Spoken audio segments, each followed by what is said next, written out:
Hi everyone. This is our third module for the semester on the arts of Africa since the 16th century. And we're going to look at an array of African art from different regions of the continent and then focus on kind of contemporary art, African art of the last 20, 30 or so years.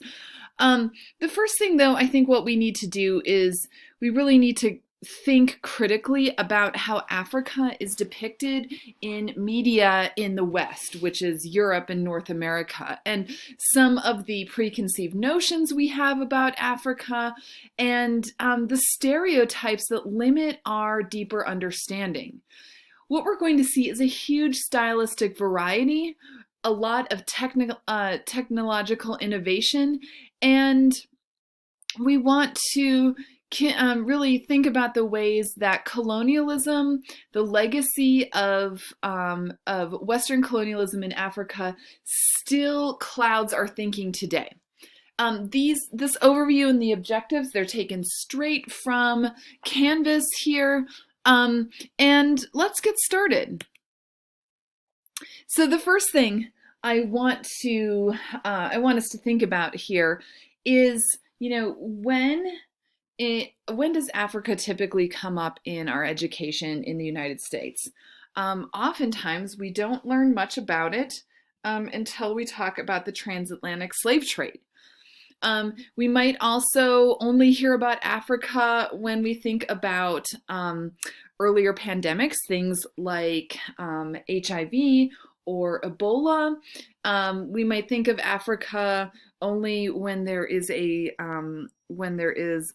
violent political coup, a civil war.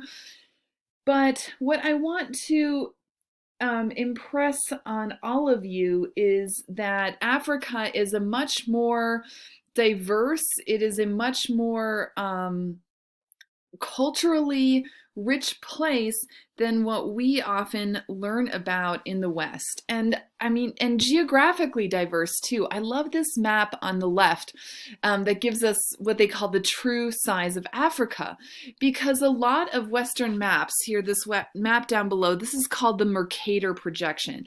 And it is bullshit, because the Mercator projection really enlarges the size of continents and land masses in the northern part of the globe when it takes the round globe and flattens it, and then it diminishes the size of continents in the southern hemisphere. And so let's take a look at the size. Africa, Japan, China, all of Europe and the United States can all fit into the continent of Africa. We're dealing with a huge, diverse place that produces and continues to produce all modes of art, from stylized and abstract to the very naturalistic.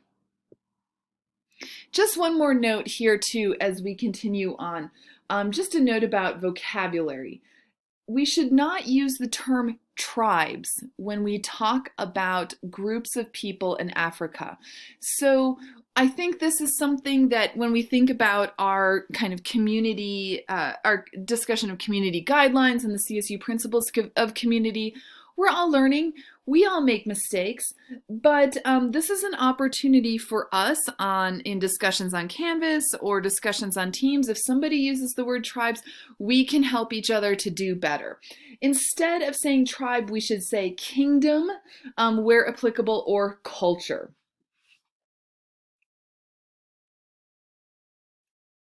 Okay, oops. Yeah, let's just stay on the Akan worlds here.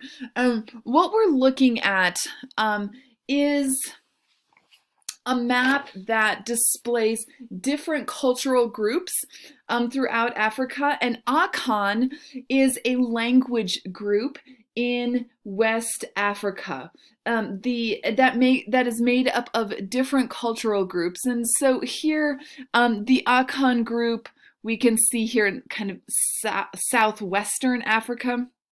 Here, this is present-day Ghana. the Asante and Fante peoples, the Bale peoples, who we'll also discuss later, speak dialects of related languages. And we're going to start with the Asante, also sometimes spelled Ashanti. So the Asante Confederacy is formed in 1700 and it lasts until the 20th century. It's really only dissolved through endless waves of European imperialism. And their wealth derived from gold that they traded northward. The Asante people have been in contact with Muslim traders in Saharan and North Africa since the Middle Ages, and they acquired vast wealth with their foreign allies and trading partners. There's also a huge textile tradition in the Asante culture as well. In fact, we're going to look at one very prominent example of kente cloth. Now, although they had a lot of contact with Muslim traders, they did not adopt the Islamic faith, but they learned new artistic motifs, forms, they adapted new technologies from the Islamic north. Their contact with the Europeans also started very early. It started in the 1470s with the arrival of Portuguese ships on the coast of West Africa. And Europeans built a lot of trading forts and castles along this area that they called the Gold Coast. Okay, let's take a look at this example of kente cloth. Kente cloth is, and this is just the example from the textbook. There are so many different examples that we could talk about here, but it has really become the characteristic regalia of the whole Akan region. Some kente is available to anyone, while more elaborate, labor-intensive kente are reserved in Ghana for kings or members of the royal family. And here I think we can make the connection to perhaps the tradition of tapa cloth in oceanic art. These textiles bear traditional motifs that make very specific statements about the wearer.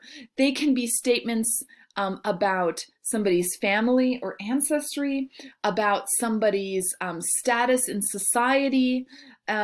They also contain different materials. Often gold thread is incorporated, so thread that actually contains metallic elements, but often the main material component here is cotton that grows and is produced in the region.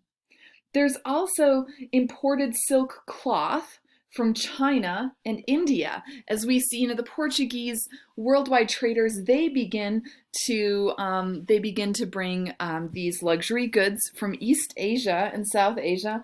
And what's fascinating to me is that silk was a very desirable material, but these cloths were imported kind of as finished pieces. So what the artists do in the Asante region is that they unweave the Asian silk cloth so that they're left with silk threads. And in fact, sometimes they bleached and dyed the thread before reweaving it into a new kente cloth.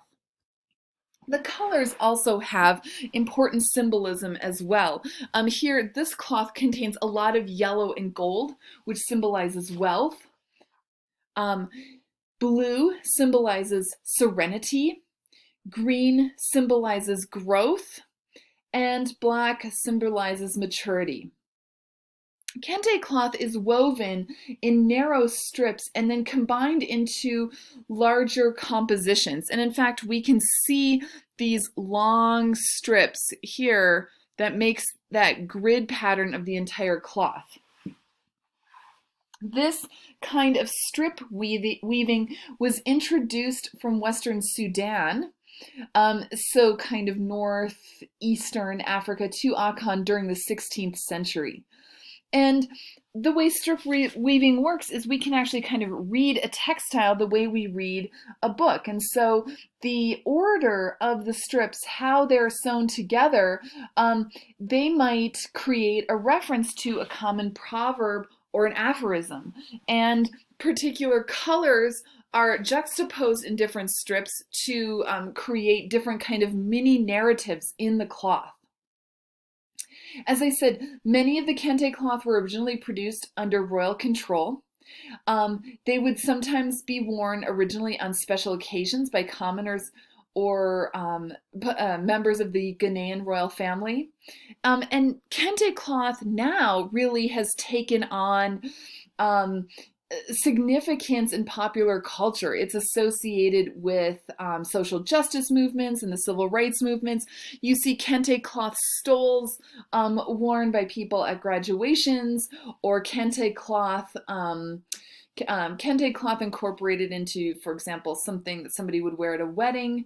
And the example here at the right, these are members of the Black Caucus, so the caucus of Black American representatives in Congress. At a State of the Union address, they all wore different examples, different articles of kente cloth, as a kind of statement of solidarity, as a statement of commitment to social rights for Black Americans to the, I believe this is the 2018 State of the Union address.